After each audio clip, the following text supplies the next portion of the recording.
Welcome to SoulWhat, a Soultopia production.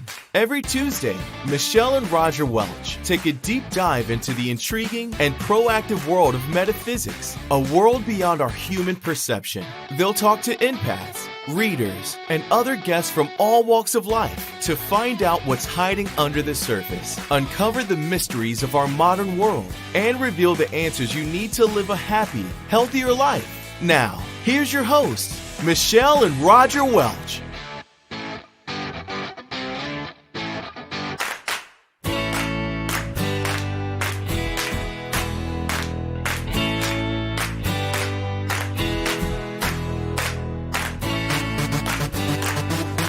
Hello, how's everyone doing tonight? Hey, what's happening? So we are actually in Tucson. Let me get the state right. Arizona. New Mexico. Mexico. It's Arizona. Yes. So we are in Tucson, and we were at StarCon, you guys. It was a great time. Yep. StarCon in Palm Beach. Palm Beach, Florida. We actually got up at like 6 o'clock this morning. Took a few pictures of the sunrise, which we never seen. Was beautiful. Yeah, you can see that on my Facebook I've page. Seen it before. I'm a night owl, you guys. Exactly. But then and then hopped a plane and finally made it to Tucson. So we're really excited that we have Matt producing back from in Dallas, and we're in Tucson, and we have our really special guest that we have really looked forward to. So many of you I know follow her and know about her and are excited that we have her on the show tonight. So we're just going to jump right in. I'm going to read Sheila's bio so we can get into the juicy stuff about her great book and everything that's going on with her. All right. So Sheila V is a professional psychic medium and the author of Brave, Courageously Live Your Truth. A successful finance director before a spiritual awakening changed the course of her life, Sheila knows what it's like to be an outlier in the corporate world. She is passionate about enabling others to open themselves to spiritual wisdom so that they can step into their purpose and live powerful, authentic lives. She has appeared on Australian television show Psychic TV and All About You as a professional psychic medium. She has used intuitive workshops with her extensive training and readings to help thousands transform their thinking around spirituality, especially in the corporate world, and enable them to build a more fulfilling life. Her book was released in September of 2021, and it has lived up to its promise to help countless more brave souls as it lays out a clear roadmap for professional women and some men maybe to reclaim their personal power and begin living through their learning to listen to their intuition. I love that last sentence. And begin living their truth, through learning to listen to their intuition. Welcome, Sheila V. It's good to have you on. Thank you, Michelle. Thank you, Roger. It's such a pleasure to be here today. I'm tuning in all the way from sunny Sydney. That's what I was going to ask. Okay, and where are you? So we are all across.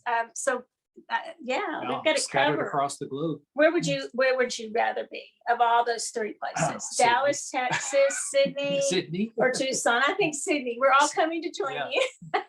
You can come. There's a spare room for you guys. So, Awesome. So as I read your bio and as I read your book, I don't know how much you've read or know about me, but there are similarities in our tracking of what we did, some of the things with our career and our life. So a lot of my bio reads the same in the sense that I was an attorney for, a lot of years. I started practicing at 24. And so I really, to use the cliche word, resonated. I really resonated a lot with so many things in your book. And I have so many clients and friends that I know are going to want to get this book if they haven't already. So could you first just tell us a little bit about your background and how that what made you decide to change? That's the question I always get asked. And I asked it more nicely than how I get it sometimes. Some sportscasters on radio, it's usually the sportscasters, they'll say, how'd you drop so far from being an attorney to do what you're doing now? And I'm like, no, I didn't drop at all. This is great. This is leveling up. So tell us a little bit about your journey. Yeah, I love this question, Michelle. And we do have so much in common in terms of our professional background. And, you know, when people ask that question, why did you drop it, or why did you give it up? Because I was a director, and like you, we got to a very senior level professionally. And I think it depends on what people, I think success is defined by. And it generally is around finance and status and what your role and title is. There's a lot of society places a high value on that, and less so in the past on our incredible abilities of being able to speak to the other side and transform people's lives. I will say that's changing since COVID, and I'll talk more about that later. I think we are going through a great spiritual awakening. But a bit about me. So I was raised in a very high performing, high achieving family. My parents had an arranged marriage. So my dad is now a retired doctor, and my mother had these pronounced abilities. So having an arranged marriage, they created 3 children, and I have both, you know, intelligence, and I have ambition, and I also have these intuitive gifts. Ever since I was very young, I was obsessed with astrology and the esoteric. And my mother would speak to me in hushed tones about premonitions she had and dreams. So this simmering kind of language was always around me. However, I'm born into a culture where being successful is very important. So I got a scholarship to uni. I became a chartered accountant. I worked for the big accounting firms. I did an MBA, and then I, you know, climbed this ladder. And I just wonder if this resonates with your listeners. Are you climbing up a ladder against a wall that you don't want to be, you know, against? I was climbing up the wrong ladder, someone else's ladder, for many years. And I had my awakening 10 years ago in the middle of my corporate career. And I coach and mentor many women, and I say, don't quit your career yet. Don't quit it. Like, you've got to navigate the awakening quite carefully, because for me, I stopped relating to a lot of the people that I was around. I don't know if you found this, Michelle, but I had one foot in each world, and it was a very confusing time, the awakening period. And then, I did a workshop, and I started to realize I had these gifts. Yes, I agree with you. I like that how you say, you know, to navigate it very carefully, because a lot of people will have this awakening. And I believe you said in your book that oftentimes these awakenings come at some lower points. And I'm not sure if that's the word you used, but some crisis points of something that's going on in our life. We may be going through a divorce. We may have lost a job or changing jobs or something like that.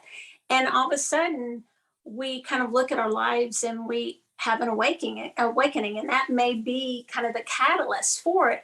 Yet then we think we have to change everything all at once just because we're recognizing our gifts, right? So I agree with you that I think you have to, I love how you put it, to navigate that very carefully. Roger also left the corporate world. He was in sales and very successful since 16 years old. So, and he left a little bit later than me. We finally talked him out of it. I left in the 3rd month of COVID. Everybody, I'm like, I'm done doing sales. I'm out. And I left and came straight up full time. And the thing is that, for us, it can easily turn right back into the corporate world. I think as the latter, as you mentioned, if we are that type, and later in your book you talk about the A personality and the B personality that we've all heard of, but if you're kind of raised or programmed and you still have those programs in your mind, tell me if you agree with this, you may get into something like what we're doing now. And I'll just be honest, I still have to check myself and struggle, to check myself with that navigation, that I'm not just doing the same exact thing that I was doing before. Do you find that? Yeah, 100%. I agree with what you're saying. I feel I feel since COVID, I love that Roger's had his awakening. Like you had your awakening a long time ago, but the big action happened 3 months into COVID. And I feel like so many people are having awakenings as a result of COVID. COVID is healing Mother Earth, and it's getting us back to being connected to family, being connected back to nature. And so many people are reassessing their life. And as we ease out of lockdown and we go back into society, we don't want to go back to the old way of life. And that's one of the markers of the awakening process. You don't want to go back to the old way of doing things. And so there is a little bit of a checking, because we get drawn back to material wants and needs. We get drawn back to the lure of whatever the ego is fed by. And then once you have your awakening, it's like, no, one of the middle points of the awakening, I find we ask ourselves, how can we be of service? You know, how am I using my gifts? Once you start believing in your gifts and trusting yourself, it's how do I now use that to be of service to humanity? Is one of the maturing points of your spiritual path and awakening. Like the work you're doing, you and Roger, it's incredible. I love seeing conscious couples like you guys. You know, you're so connected. We need more of that in this world, divine masculine, divine men. And I'm speaking in the corporate world about spiritual concepts. I think the corporate world is finally ready for more than meditation and mindfulness. How do we use our intuition? How do we honor ourselves? How do we live a life of purpose? And this is a post-COVID phenomenon where the masses are ready to hear it. And that's why light workers like yourself and myself, we're helping the next wave of light workers underneath come through, because the world needs so many more of us working. Yeah, I agree with that. And in fact, we turned in some statistics for, are you okay, by the way? You okay? And my husband, he left for just a second. I think he's having a shoulder issue. So let's send him energy, everybody, because that's never happened on the show before. Okay. Okay. Seriously, everybody send him some good energy right now, if you would. And but, you know, I think that I kind of I was interviewed for some, you know, TV something, I don't know what it was, but news thing. And I talked about the pre-COVID, then the new, when COVID first started, and then election COVID, and then post-election COVID. And it was really interesting, not talking politics, I'm talking spirituality. It was interesting to watch the numbers in our stores. We can really track that. We can track very specifically, you mentioned men. And what I found fascinating was that, you want to share about how the men came into the store? Oh, well, a lot of times they would come in with their daughters or sons even, but they would come in with their kids and maybe even spouse, drag them in. But then all of a sudden they're coming in by themselves, you know, or more every day. The men, have started coming into our stores where usually it would be, you know, maybe 10-1 or something like that. I'm just throwing that out there. But we've seen a marked increase through COVID in the number of families that come in together, or, you know, or that's how maybe they get introduced to something as about a family member, and especially also younger. You know, it's a lot, the demographic has inched down into even the preteens a little bit, I believe. Our store offers a little bit to everyone. We don't exclude anyone. And so that's like really big for us. No religion, no faith, no spiritual belief, unless, you know, it was something that was just clearly, you know, harming someone. But we're real big. So we see all kinds of those numbers. And I agree with you, it's really changing. So do you find that in the corporate world that the men are being more open about talking about it and their spirituality? Yeah, 100%. I think they're looking at the way women are healing through emotional challenges, how we're stepping up into greater empowerment, how we're finding our voice. And I think these men are looking at these women going, okay, there's something there. And, you know, great leaders are always open-minded. They hold many perspectives and they're not myopic in their vision. So a really conscious leader, an open-minded male leader, will think, okay, I need tools that are going to enhance my powers. What is this superpowers that I can access? It is the form of energetics, crystals, understanding the energy body around you, learning to use your intuition. Like, this is the future for you know, and many people are in the corporate world. There's less entrepreneurs like yourself and myself working. So we are, on some level, I feel, have a duty to go back into, and this is where it's interesting, Michelle, your first part of your life was as a lawyer and mine was a corporate executive. And a lot of psychic mediums are freaked out like by that corporate experience. And because I spent so long in corporate, I feel very comfortable walking through corporate doors in a suit and speaking to executives. In some ways, I feel that was a training ground. And so I feel like, you know, a lot of medical mediums are nurses or doctors to begin with, right? It's to understand anatomy. And then when their intuition turns on, their psychic ability, they meld both knowledge bodies. And so I feel like, you know, a lot of women and men are having awakenings in the corporate world to lift the consciousness in the corporate world. It is no accident. Absolutely, because if they all just leave and they're all, you know, working at Soultopia or whatever, then, you know, and like you said, we need to go back into the corporate environment, maybe with, I had a friend recently ask me, she said, what do you think about this idea? She had retreats, but she was really wanting, you know, maybe to go back into some of the corporate environments. And I told her how our law firms always had, you know, sort of continuing workshops that we would do at lunch, and that's a great time for people to just have a little presentation and go into those corporate environments. There's so many opportunities. And so you don't have to just give up everything corporate to have your spirituality too. And I think some people think they have to choose. And I think that's really unfortunate. Some of us do choose a little bit different path. But so one of the questions I wanted to ask, for people to think about. This is from, I believe, chapter 1 in your book.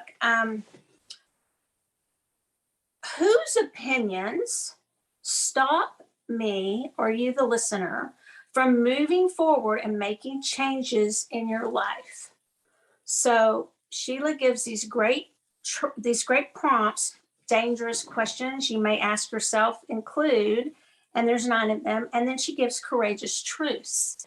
So if you think about that, you know, what is it maybe that's held us back? Maybe those conditioned beliefs have held you back, the conditioned beliefs that we have. What is somebody going to think about me, you know? And so tell us a little bit about how you talked about that in the first chapter of your book. Yeah, so absolutely. This book took me 2 years to write. It was like, I feel like my legacy, you know, it's my gift to humanity, and in particular, people having an awakening. And at the beginning of your awakening, there will be a voice in your head. It's most likely your father's or your mother's, an old boss or an ex-boyfriend, someone early on that planted a limiting belief or planted a belief, their value set into your head. And it might be, oh, you can't quit your job and you can't do that because you won't make any money. Or people will laugh at you if you go on TV, or if you say you're a psychic medium, or that's weird what you're doing, right? There's this infinite ways we can think negatively about ourselves. And there's a good chance that voice is not your voice. It's the voice of a parental figure. We're imprinted before 7, a lot of our values. And then from that point onwards, our socialization happens, and I need to belong, and we'll do anything to belong. And that will include abandoning ourselves. So I start the book really powerfully in chapter 1 by going through all the ways I abandoned myself to countless ex-boyfriends, to bosses. I sold out to my job, and their opinion of me meant more than my opinion of myself. And so I asked the readers early on, whose opinion do you care about? You know, because that one got me, I have to admit to you. I struggle with that one a lot. Yeah, I didn't mean to interrupt you, but I want to tell you that just true confession, because right off the bat, I was like, there we go. Yeah. That's refreshing, Michelle, that you admit that, because a lot of people would look at someone like you and go, you're so advanced spiritually and you've got your life sorted. And even people come to me, some of my students, They think I have my life sorted. The thing with spiritual path and the path of ascension and expansion means we're always touching a boundary of growth. And at that boundary we're always pushing against another belief that was imprinted. We just may not have realized there once you work through so many layers. You get a bit shocked. You go, wow, I'm up against another limiting belief. And the work never ends. You just got to enjoy the journey. Just find a way to enjoy the journey. So how did your transition from the corporate world to what you're doing now? How did you transition? Did you just jump off and do it, or did you phase it in there? Yeah, it was a combination of both, jumping and phasing. I feel the universe does course corrections when you're not ready. So the phasing was me being obsessed with workshops. And this is before podcasts. And much like you, Michelle and Roger, we had a lot of our awakening before a lot of resources. So I drive an hour to go to a class once a week or twice a week and sit with a teacher, right? And so I did 2 years of just immersing myself in psychic development classes, workshops on the weekend. I spent all my annual leave on holidays and retreats to learn from the masters, and I read every book I could get my hand on. So that was me phasing in new knowledge and growing my confidence. The way I got shoved is, and I talk about it, in my book, in my chapter, The Dark Night of Courage. So that's when all of these things went wrong. 4 big things went wrong in my life. And one of them involved getting fired from my job. So what happened was I went to the Arthur Findlay College to study mediumship. I don't know if you've probably heard about it. It's this amazing college in England. And I wasn't really sure if I was a medium. So, that first bit when you realize you're a psychic medium, you're like, can I do this? Is this consistent? Am I really speaking to the dead? I got to this college in the depth of winter in London. I was there for a week, and I did a week of channeling, past over souls, and really learned to master this craft. So I get back to Sydney after this amazing trip away. I'm spiritually charged up, and I get to my desk in my job, and I turn on my computer and I think, I hate this job. I don't want to be here anymore. So every day for 4 weeks, as I warm up my computer, I say to the universe, and I didn't realize I was manifesting this. I said, I hate this job. I want to be doing my soul work. I hate this job. I want to be doing my soul work. So 4 weeks later, I got fired from that job.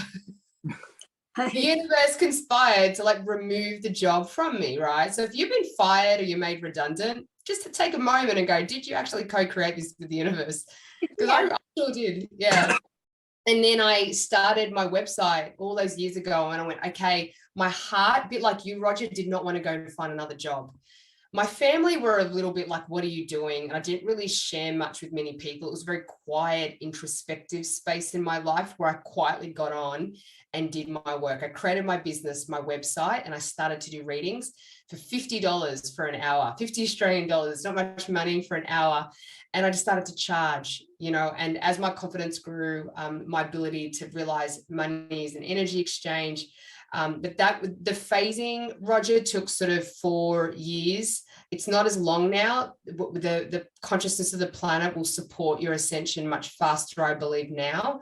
So I stayed in corporate, and then I went back and got a corporate job after that period of time. After I set up the business, the universe said to me, you're ready to go back to corporate. And this is an important time. I got an executive corporate job, and I got a gig to appear on psychic television at the exact same time, the exact same week.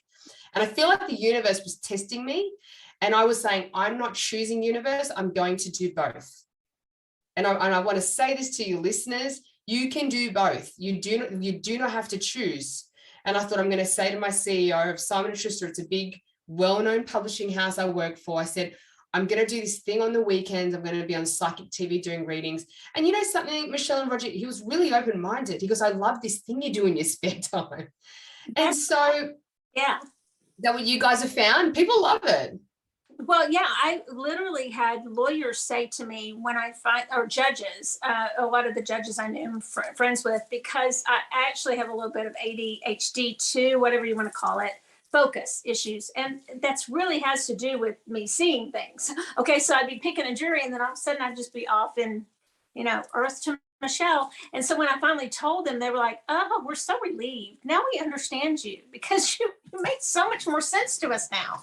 The ones that didn't know, and no one's really, like I said, except for the random, and I love sports, but the random sports radio guys, they're the ones who'll go, what the heck happened to you? And I'm like, wonderful things have happened to me. It's been great. Let's segue from that to talk about purpose.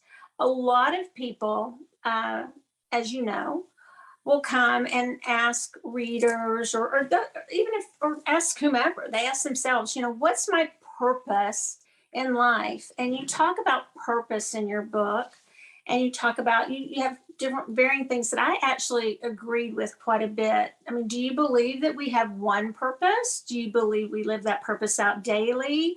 What do you think about that? Look, I think the larger purpose, and this might feed into your values, Michelle, I think our purpose is to grow and heal and expand, and to honor the largest spiritual journey our souls signed up for, our soul contract. That's not one thing. On this 3D dimension, that's not one job. I thought my purpose was to be a psychic medium. I still do readings, but then my purpose evolved to mentor women one-on-one. Now I mentor groups. Then I'm running larger retreats, write the book, now keynote speaking corporate. And it's interesting because a psychic about 10 years ago laid out this for me, and I went into overwhelm. I can't do all of that. I don't want to. I want to stay with my corporate job and do this thing, because my consciousness was not at the level to understand purpose. So when I do readings for clients, I'm also very careful to understand how much can they get of their own expansion, because psychically you'll be able to see a long destiny line, and I've got to intuitively feel how ready are they to know, because then I get resistance, right? Right. The fear comes up. I can't speak in front of people. I can't quit my job. No, like I've got a big mortgage, blah, blah, blah. The list goes on. So to answer your question, purpose is becoming who you're meant to be. Purpose is the becoming so authentic to who you are is your ultimate purpose. How that looks, there will be some dharma in that path and some karma you'll have to work through. It's no one thing. Things and jobs and experiences from the past will suddenly make sense. I spent 14 years in publishing and as a finance professional. And when I walked into Random House, I recall this, I was 29 years old and there was a voice in my ear, and I was not then knowing about my psychic abilities, but this voice of his said, and it sounded like a male voice, said, "You're here for a reason." And then I was like, oh, what's that? And then I buzzed the buzzer and got let into the office. But through my life, there's been signposts. I love my chapter about signs and synchronicity outside of the purpose chapter. So in my 30s, I had four relationships that had an impact on me. And these four gentlemen in a row, there was spaced out in my 30s, these four romantic relationships. Each of these gentlemen had a sister die. They each had a sister pass away. I wasn't yet a medium. I didn't yet know I was. So the universe was teaching me about death. And quite often mediums suffer early death in their life, early loss. And that's how they open up mediumistically, or early trauma. And I hadn't had that kind of trauma through death. And so through these gentlemen, I was learning about how do you recover from death? Can your parents heal? What's the impact of death? And so I feel like the universe will give you so much evidence of your purpose in your life. And Michelle and Roger, you probably have all of these sprinklings of like you leading to meet each other and do what you need to do. And you think there's such a cosmic, hidden, intelligent order that sometimes I have moments of just calm down, Sheila, and get out of the way and let the universe take care of you. You know, and that's for your listeners as well. Just let the hidden order come forward. Yeah, just get out of your own way. I have that a lot. I also liked where you, and we've mentioned the corporate outlier a little bit, but how do you think you thrive? If we've covered this at that, then that's okay. But, thriving as that corporate outlier How would you explain that? Because those are sort of the terms, the vernacular that you use in the book. So how would you explain that to the listeners? There's several tips I'll give around thriving in the corporate world after you've had your awakening. The first is to work with someone in some sort of capacity to heal any trauma from the past. Because once you have your awakening, to move forward into really owning your spiritual gifts, you need to feel very complete within yourself. So I had to go back and do a lot of therapy and counseling, because the opening is to open you to do the work on some level. It's you're awakening to your true nature. And there's a bit of a fog that can come up because I had trauma as a child that I need to go back and work on. So one tool is to definitely start to lean towards healing modalities, whatever they might be for you. The universe will send you the right coach, counselor, therapist, healer to work with you. The second thing is to have a mentor or a coach to help you navigate how to be a spiritual being in the corporate world. Corporations can be quite harsh energetically, right? And there's a lot of shadow and there's a lot of projection and unhealed trauma in the corporate world. And so you might need a mentor or a coach to help you navigate those kinds of conversations. Thirdly, stay true to your rituals in the morning, your miracle morning routines of meditation, connecting to nature. I live a 2-minute walk from a beach, so I swim in the ocean every morning. It cleanses the auric field, the ocean's salt water. So you need some spiritual tools in your morning to supercharge your auric field. So when you get in the corporate world, you're a bit more bulletproof from energies. Connect with your spirit guides every morning, bring them in, learn how to channel through what you need for the day, because you'll get in the corporate world, you get very disoriented by other people's priorities. So if you channel through what your priorities are for the day and what spirit wants you to work on, because spirit does know what your job is, right? It's not all woo-woo and fuzzy bunnies. Spirit will give you a lot of help in your practical part of your life. So these are just some tools I used to navigate that time when I hadn't left corporate world and I was still there. And another very important tip is find a soul tribe around you that's very like you, right? So you'll find them in the corporate world. You'd be shocked to see how many people in the corporate world have had an awakening, want to talk about crystals, tarot cards, so every time I had a corporate job, I would find a good best friend and we would speak about esoteric passions on our lunch break. And it kept my mental health really, really good for the time I was in my corporate job. Does that resonate with you, Michelle? Oh, yes, Yeah. definitely. So how did you, in the corporate world, how did you find these people, that to talk to about crystals and everything? I find you just dance in the shallow waters and sharing a part of yourself at the drinks night, at someone's birthday, around the coffee table. You just sort of start going, what did you do on the weekend? What did you do on the weekend? Someone might ask. And you would say, I did this intuition workshop. I went and did a crystal workshop. If they don't want to know about it, they'll move to another topic and ask you about the sports results, or they'll stay on that topic. So you have to sort of open up a little bit and share about yourself. And trust me, people will want to speak to you and connect to you because they're feeling lost as well. There'll be a magnetic soulmate attraction. And I look back at all the soulmate connections I've had in the corporate world, and it's like, again, hidden intelligence. The universe has placed us all together so we can meet and help each other. Right, I agree with that. And it's so interesting, and it's okay. You talk about seasons of life, things change. You talk in your book, you speak about, and that's another thing that as we mature, we begin to understand that we're not going to keep every one of those relationships, that something may evolve and you evolve into, things are for a season, everything. That's the law of rhythm, I believe. And cycles. So I like how you talk about that too, because you may have that soul tribe for a time, and then some other people enter your life to take you in a different direction, yet it's still along your quote unquote purpose. I mean, the journey of this incarnation, and I think for our soul's purpose, to be honest, not just life purpose. For me, it's a soul's purpose, and for my overall soul. But I think that one of the things that probably a lot of people that are listening, because I just was asked, lately we've been given a lot of statistics. Yeah. He usually has them. I don't. But I was asked how many CEOs and CFO types and things like that do I read for? Well, I don't read as much anymore, but I do try to keep, but I do read. I have my calendar set for certain days.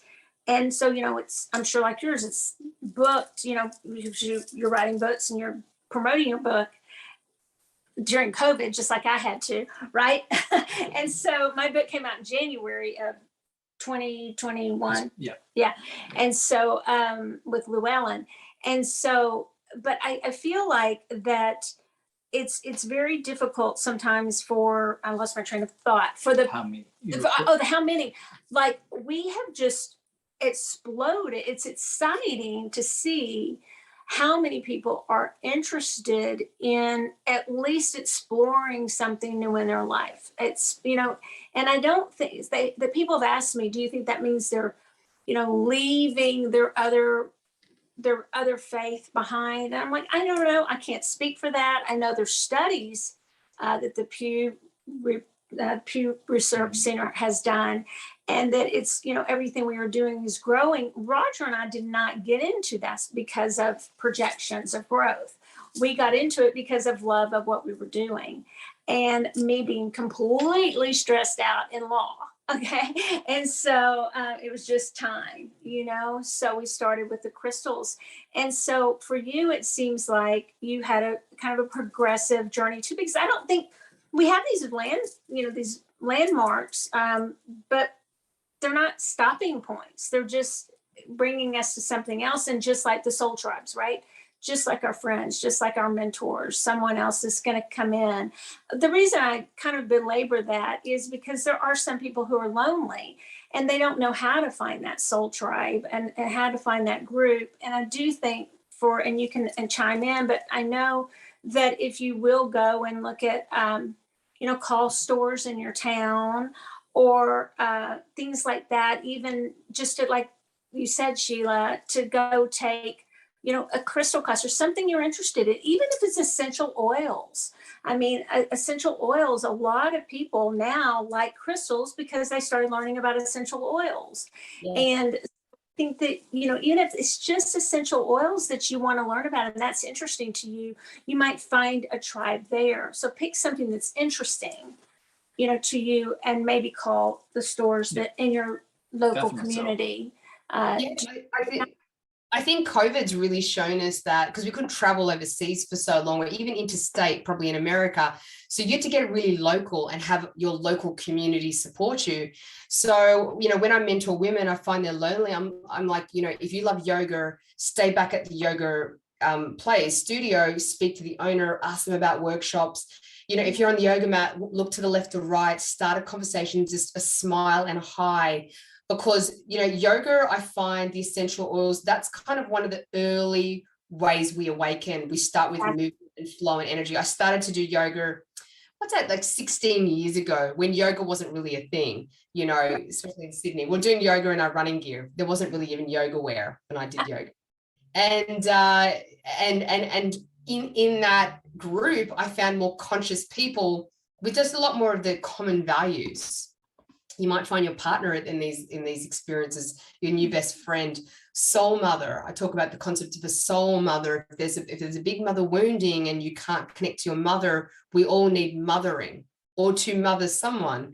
So you might find a soul mother, but you have to be brave and have that courageous conversation to get yourself out there, just to meet that one person. One of the things I like that you said under your courageous truths is beware of spending too long training for your purpose, as you may in fact be hiding from your purpose. I find that very interesting. You guys, so I'm on my Kindle, and literally you can scroll down in each chapter and you can look at these, depending on what the chapter is. It's like courageous truths, and then underneath that it's get curious questions. So you really, then when you ask you, how long are you willing to delay stepping into your purpose? And again, she has like 9 or 10 questions. So that would really be good for journaling. And if you don't like journaling, just answer them as you go. I stopped. I knew there were certain ones that just, I was like, yeah. And then I was like, I got this chapter down. And then I get to want to go, oh, okay, there we go. There's one I can work on, so there's always some good, and for a lot of people, where are you sacrificing yourself in your romantic relationships? And how might this be a detour from your purpose? So I wrote this book for me 8 years ago. This book I wrote for me, and it's ended up being a book for so many women because of how much I was abandoning myself. And when I had my awakening, I really felt alone. Like, I was like, what is happening to my life? I didn't know anyone spiritual. I just didn't. And so I look back, and I've created in my book, it's called The Courageous Path. So in this book, I step you through stages of the journey and how to navigate kind of the whole path. There are a load of questions, and when you answer them with true honesty and create the space, this sacred space, you're going to access answers that are going to catalyze you to change the way you think, you feel, and then act. And that's my real desire, that you read it and you go, I'm going to make a new friend this week, or I'm going to look more for the signs. I take you through how to get signs from the universe. I love teaching signs from the universe. Love it.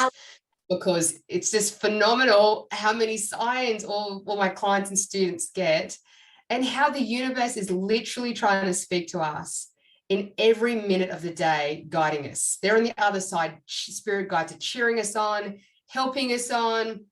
It's a very, very dense realm. It's hard for them to come through and make their way known. So every time I get a sign, I'm in so much gratitude. So this book is like how to spiritualize your life, so you just get on track to live your purpose. So what do you think so far that is the biggest takeaway that you can give the listeners from? I know there's a lot, and they're all in the book, so everybody needs to get the book. And I posted it earlier, and somebody's like, I've already got it. I'm getting it. So, but you guys really need to get it and go through it. But for you personally, since you said you wrote it, a lot of us do. We tend to write about things that are going on in our own lives, or truths that we're dealing with. What do you think would be your biggest piece? And I'm jumping ahead a little bit, but your biggest piece of advice, for lack of a better word, something, that you can, the best advice from, not how to write a book, that'll be another time, but the best piece of advice from the journey that you've taken, what would be your best advice? I guess the advice around the journey I've taken is, the more I've surrendered to the miracles, the greater the miracles have shown up. And I've really connected to my guides the entire time and trusted the universe had my back. The journey to courageously live your truth is a simple concept on some level, but it's not easy. And it's going to require courage. And my advice is, you actually have it. You signed up to this journey before you're born. You came in to do this journey. So if you've had your awakening, know that you've created this awakening of your own volition, and you have the strength and resources, and the universe will give you the strength and resources to do the whole journey. You don't have to do this on your own. And there is a whole soul tribe and a rich life waiting for you on the other side. Yeah. You just got to be brave enough. And I took the leap of courage would be, take one leap of courage today. Do one thing that scares you a little, that's going to move you towards your purpose. Right. So I liked that question. Okay. So let's get, how much time do we have? What time is it? You go later.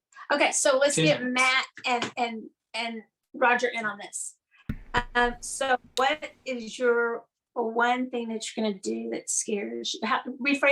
Can you say the question again that you just asked? So it's called a leap of courage. And what's one action you can take today that's going to push you a little outside your comfort zone, that's going to get you closer to your bigger vision for yourself? Do you know? It's a leap of courage. What's your leap of courage? Matt, do you know? I don't know. I'm thinking about it. I'm not sure. I don't know. I feel like I'm going to have to put a little thought into that. Yeah. Putting yourself out there for love. I'm getting love for Matt. I don't know why. Oh, Matt. Hear that? Oh, well, that could be true. That could very well be true. So I don't know what what's that one would be, small though. action- I don't know what that would be, though. What's one small action, Matt, you can take to expand your experience of romantic or intimate Well, love? I think probably. I mean, it's funny. I was just having a conversation about this today, and it is more of a personality trait that I've had forever, which is that I'm just incredibly shy, and I don't like to talk to people that I don't know. So I have a really hard time meeting people. So that, I think, is probably something that I've known I need to work on forever, but I guess this could be a nice push towards that, is to just try to be a little bit more open to trying to speak to people that I don't know very well, which is definitely something I need to work on. Yeah, I love it. So Matt got vulnerable to share that, didn't he? I'm getting like an app. You've got to go on a dating app. We'll have to see about that. I don't know about that. But And not here's sure. Shy people on dating apps, and you'll meet your match on It's it. true. so and then he says he's shy, and then I always put him on the spot. I'm like, oh, Matt, what do you think about that? See, Fine. Phone. but it's different because like when I'm here, when I'm on the air, it's different. Like I'm a different person when I'm, I don't know, like doing this job. Yeah, you were in radio, and then now you're in podcasting. You've been in this how many years, Matt? I mean, this would be well over 20 years. Yeah, well over 20 years I've been doing this. So it's a safety. That camera's a bit of a safety for you, right? it's more the microphone. Yeah, it's always been the mic. I can really open up when I've got the microphone. Yeah. What about you, Roger? I did it. I quit my job, comfortable job. I bought 2 vehicles. COVID started. I bought 2 vehicles and quit my job Amazing. Store. and opened a store, another store. So giving us 3. And get this, Sheila. He opened our Frisco store, which in Dallas, Texas, where the Dallas Cowboys play. Okay, so Their practice. Their practice fields out there, and it's exploding. It's this little suburb called Frisco, Texas. It's maybe the fastest growing. So big money town. Yeah, it's just like crazy. And so it's where I used to live, right down the street. And my old law firm's out there. Well, this place opened up to us for this great price in this high end area for us to open a 3rd store. Roger opened that store in 1 month. Wow. Yeah. That's incredible. Hard worker. And so, he said to it his intention. And so you did step out of your comfort zone. Yeah. And worked really, what's in your comfort Do zone? you publicly speak, Roger, with a microphone on a stage yet? Do you do that? Because I'm getting that would be, do you do that at the moment? No, but I definitely can. Because I can carry. So I'm seeing you speaking probably about esoteric and crystals and educating those that are like awakening, and men. Like, it's refreshing to see a male on a stage in a conscious, loving relationship. Like, men are yearning for those kinds of new role models. So that could be a leap, just putting it out there. Yep. Well, and back what I was going to say that I got when I got sort of sidetracked. I sidetracked myself. Sidetracked yourself. I sidetracked myself all the time. Do it all the time. Was that I answered someone? They said, "How many CEOs do you see?" And I was talking about my calendar. So we're not talking about a volume that's all I do all day, every day anymore. But for me, CEOs, CFOs, those kind of business people, for some reason, that's who's drawn to me. I'm not saying that's the only people I want to work with. Please don't hear that. But I think it's about 60 to 70% now. And which shows you exactly what you're saying, Sheila, is true, because you have these from all over the world, these people in the corporate environment, no matter what that is, really reaching out, wanting answers, and a lot of it is about purpose still, and here they are at the top of their field, at the top, so allegedly at the top of their game. And, but there's always that one thing, they maybe have it together in all these areas of their life, but they're really struggling in one area of their life, that they can't get that balance. And so they'll come to me. So it was interesting when you said more and more corporate world, and the fact that we can go into the corporate world. We don't all have to go out of the corporate world to do this, because if everybody did that, then we wouldn't have anybody left in the corporate world to make the changes, right? But there are a lot of people really being open, and they don't call it silly as much anymore, because I literally had lawyer jokes and blonde jokes. And I'm an Aggie, a Texas Aggie, and you're from Australia, you may not know this, but there's this thing called Aggie jokes. So everybody makes Aggies, and that's where I went to undergrad. And then now psychic medium. So I'm like, oh, there's not a joke you can tell me. You know, they always give You you got all the jokes covered. I've got them all covered. You know how they always give you the psychic, well, you should have known you were going to run out of gas, or you should have known that. And I'm like, that's low hanging fruit. I think we've heard that joke before, but We have. But so it's been interesting. I completely agree with you. The awakening, for lack of a better word, that's taking, and the paradigm shift, for lack of a better word, that's taking place, or phrase, during and since COVID. I believe it has. It's like a volcano of just erupting, of people looking into what they want their life to look like. Absolutely. I think, you know, with all the distractions have been taken away from our lives, traveling, we couldn't shop. We had to like think about how we eat. We had to take care of our neighbors. We couldn't see our family. And it's made us come back to a very, not even a simple life. We've come back to home, to ourselves. And when you come back home to yourself, you've got a chance then to connect with the subtle energies of spirit.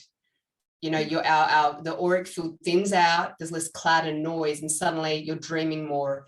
You're feeling the desire, your heart chakras and the solar plex chakras are connected more to love and to a sense of like, how do I want to spend my life? And then once you awake, we turn on the tap to listening and hearing the guides, and you just can't not hear them. You just can't not. It's a pull, and then it's a shove, and then you are forced. So you've got to go with the flow of the energy, so the ride's a bit easier. Right, I agree with that. I'm going to tell everybody exactly where, and you can chime in if I don't say this right. So on Instagram, they're going to look for you at Sheila_V_, right? Yep. Everywhere it's going to be Sheila V. And you guys, this is on, you can look, we'll have it all written down too. But make sure that you go and you get the book. So it's Brave, Courageously Live Your Truth. And I love the cover. Oh, it just makes Beautiful. makes me happy. Nice. Yeah. I Nice. absolutely love it. And I know from owning stores what happens. I mean, people gravitate to those covers, you know, so it's gorgeous, Sheila. And I really, really like the book. I'm going to go through it slower or more slowly later. But let's do, if you don't mind, let's, because we have a couple minutes left, right? Yeah, 2 minutes. Okay, so let's just do, and we talked about this ahead of time. For everybody that's listening, first of all, thank you, Sheila, so much. And she's agreed kindly to give just a little quick affirmation or reading for the week for those of you who tune in. If you're listening now, go ahead and set your intention, and we will set our intentions for how we read. Mine is for the highest and best good of whom I read for. So whoever chooses number 1, think of that now, that's going to be your number, or number 2, or number 3. So, and I'm going to have Sheila read first. So if you chose number 1, she's going to give you a short, this is not for the whole year. This is just for your week, this week, for all you number 1s, the people who chose number 1. Okay, so for 1s, I'm getting go slow. You don't need to rush. And if you rush, you might not enjoy the ride. There's this go slow feeling. And I feel like for number 1s, you've worked hard to get to this point in your life. And I feel like you need to stop and congratulate yourself. There's this go slow, start to enjoy life a little more and stop being in a rush to get to a destination. And I feel like, you know, when you go slow, you're going to be able to connect more to your inner knowing, and that's going to help you get to the destination you're trying to get to faster. Does that make sense? Yes. That's me. Number 1s. Okay. All right. You want to choose? Sure. I always choose 2, so I usually. All right. So I can read for myself, but I'd rather him read. you'll love these. my Arcturian cards. Nice. Beautiful. Right? From the same publisher as Yep. Sheila's book. It's from Exactly. Rockpool. But what I like about it, even though it says on here, feeling safe, wisdom keepers concerned, what I do notice and what jumps out is kind of the bubble. We always kind of talk about that bubble of protection and everything. And it's not really about this week putting your bubble of protection up, but it's also about having your bubble there around you. But it's time to start taking that down and starting expanding your own energy out there this week. So this week is about getting your own energy and start expanding out more into the world. Okay. For the number twos. And Okay. close it out with the number threes. And we will, again, before we close, we'll say the name of the book. And Sheila, thank you so much again. I am reading from this beautiful deck called The Deep. Let me see if I can get it up here. The Deep Peace Oracle. It's by Ray Serafina Barker. And I'm not sure sometimes how I get things. I think it's late at night and I order it off of Instagram. But these ended up being gorgeous oracle cards. And I don't read a lot with oracle cards. So I thought I'd try it. And I think it fits perfectly with what we've talked about tonight. I'll show you the card. It's called Perspective. Can y'all see that? Am I showing it right? So when you decide that you've had an awakening and you're trying to look at all the wonderful things that are out there for you that we've talked about tonight, she's kind of hanging on the rail and she's looking out at all the beautiful opportunities and all the beautiful, wonderful things that are there for her. I just want to reiterate, you don't have to choose. You don't have to give up everything in your life to go on a spiritual journey of sorts. And so that's why I think this card's perfect to end on for the number threes. Don't feel like, get a perspective. You don't have to turn your back on everything that you always believe. Decide what is yours, what belongs to you, and what is not only that old voice in your head, but maybe even new voices in your head or new things that you read that don't resonate. If what I say doesn't make sense to you, then mull it over and don't take it. And I'm sure, Sheila, you feel the same, or sit with it for a while. But some of the things that you may hear on your new path might not resonate either. So you don't want to, what I always say is, I don't want to change one set of conditioned beliefs in a box for another, that somebody's put me in a box. And I see this for the number threes for perspective. And that's our time, I think, tonight, right? So you guys, Sheila, what is the best place for people to get a hold of you to find out all of the many things that you're doing? I know you have workshops, you have all kinds of things. Tell us the best place and the best place that you would like for them to purchase your book. Okay, so you can reach out to me on sheilav.co. You can book a reading with me, or I've got an Awakening Intuition program that's starting on the 16th of February for North Americans. It's a 10-week immersive program where I teach the foundations of psychic development. And my book, Brave, you can buy off Amazon or Book Depository, or in Barnes and Nobles, I think, Kmart, Target. It's available in a load of bookstores in the US. So yeah, you can find it out there. Well, so thank you so very much. Roger and I both just want to thank you for your understanding of our traveling and all the things that we've had to do. And we just are so happy to meet you. And we hope that we can meet you again, and that maybe you can bring one of your workshops to online to Soultopia, or do one maybe something something with your book. We can talk about that another time. Love that idea. We'd love to connect to your community. Would love that. Yeah, love that. So Matt, we also want to thank you, of course, so much, and your sweet puppy dog who was perfect through this whole show. No, my mic was muted. That's why. If you could only understand the chaos that was going on back here. They're not used to me working from home, and it was a whole thing. They love you, so it was all good. That's your tribe for tonight, right? So, right. So thanks, you guys.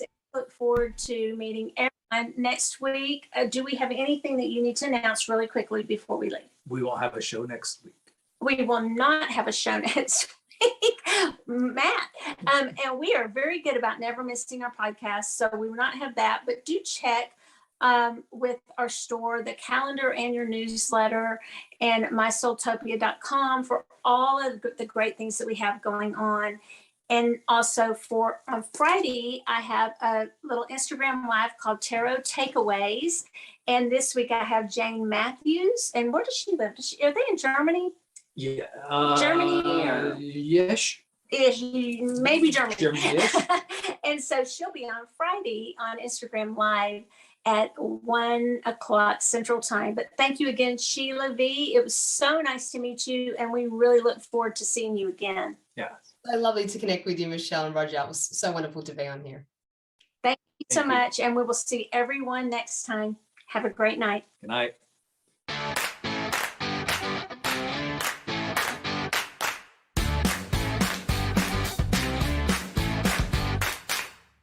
Thanks for listening to SoulWhat, a Soultopia production. If you're intrigued, searching, or looking to schedule a reading of your very own, visit us in sunny Dallas, Texas, or visit us online at facebook.com/Soultopia Holistic Boutique. And if you like what you heard, subscribe, rate, and review on your favorite podcasting platform to be the first to hear new episodes every Tuesday at 7:30 Central.